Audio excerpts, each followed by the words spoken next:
რამდენად ასრულებს საქართველოს რეკომენდაციებსა და მითითებებს საარჩევნო კანონმდებლობის ცვლილების, ანტიკორუფციული ბიუროს დამოუკიდებლად მუშაობისა და სპეციალური საგამოძიებო სამსახურის ეფექტურობის საკითხებთან დაკავშირებით. პოლიტიკოსებისგან ამ თემებზე მოსაზრებების მოსასმენად საქართველოს პარლამენტში ვენეციის კომისიის დიდი დელეგაცია იმყოფებოდა. 4 სხვადასხვა ჯგუფისგან შემდგარი დელეგაციის წევრებმა ჯერ პარლამენტის თავმჯდომარისგან შალვა პაპუაშვილისგან მოისმინეს შეფასებები. შემდეგ მმართველი პარტიის თავმჯდომარისგან და ქართული ოცნების დეპუტატებისგან. მათი თქმით, შეხვედრაზე ხაზი გაისვა საქართველოსა და ვენეციის კომისიას შორის მრავალწლიან ნაყოფიერ თანამშრომლობას. ქართული ოცნების წარმომადგენლებმა დახურული შეხვედრებიდან საჯაროდ მხოლოდ პოზიტიურ დეტალებზე ისაუბრეს.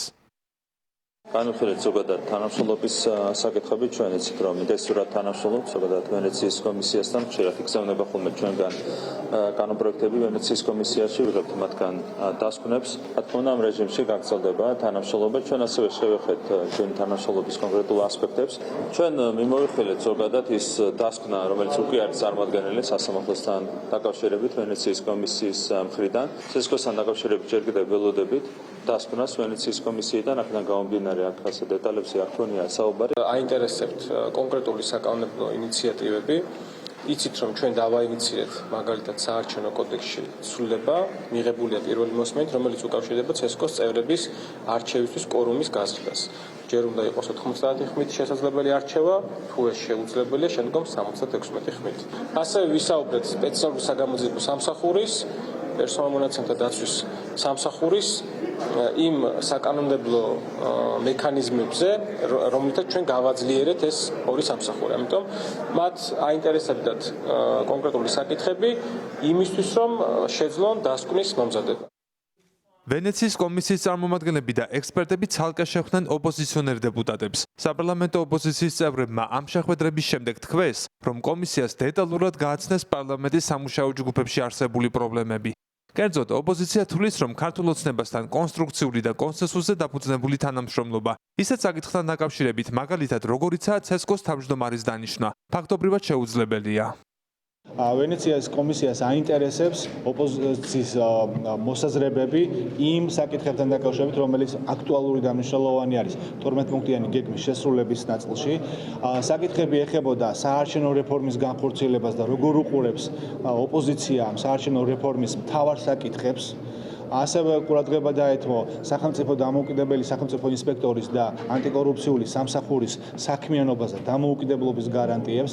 ამ მიმართებით მათაც გარკვეული კრიტიკული კითხვები გააჩნიათ და ოპოზიციის აზრი მათთვის მნიშვნელოვანი იყო. გამოვყოფთი საარჩევნო კოდექსი და საარჩევნო სისტემაში ცვლილებები პერიოდულად, რომელსაც ახორციელებს ქართული ოცნება, იყო ანტიკორუფციულ ბიუროზე, რომელიც შეიქმნა 12 რეკომენდაციის ფარგლებში და ძირითადი პრობლემა ჩვენი მხრიდან რასაც ვხედავთ ისე რომ მას არ აქვს საგამოძიებო ფუნქცია და მხოლოდ საბჭო და რეკომენდაციის სახით არის და ეს არ არის რეკომენდაციის სრულად შესრულება, რომელიც მოგცა ევროკავშირმა ჩვენი მხრიდან რა თქმა უნდა გაკეთა აქცენტი, რომ ქართული ოცნების პირობებში ძალიან რთულია პარლამენტში და შეუძლებელიც კონსენსუსის მიღწევა მოლაპარაკებების საფუძველზე, მაგალითად ცესკოს თავმჯდომარის შეთანხმება. ხაზგასმული იყო, რომ საქართველოში თავისუფალი არჩევნების ჩატარება ეს იქნება ყველაზე მაღალი ხარისხის შეფასება და შეფასების ფაქტორი საქართველოს კანდიდატის სტატუსის მინიჭების კონტექსტში და ასევე შემდეგ უკვე საქართველოს ევროკავშირში გაწევრიანების კონტექსტში 16-15 დეკემბერს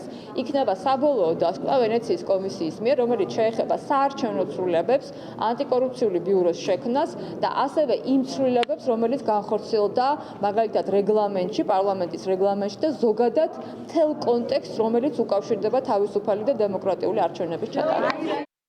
ვენეციის კომისია საქართველოს პარლამენტში ფუნდამენტურ საკითხებთან დაკავშირებით საკანონმდებლო ცვლილებებს ამოწმებს და ოპტიმალურ დასკვნებსა და შენიშვნებს ამზადებს. განსაკუთრებით კი ისეთი საკვანძო მიმართულებებით, როგორიცაა სასამართლო და საარჩევნო სისტემების რეფორმა და ევროკავშირის საკანონმდებლო სტანდარტებთან დაახლოება.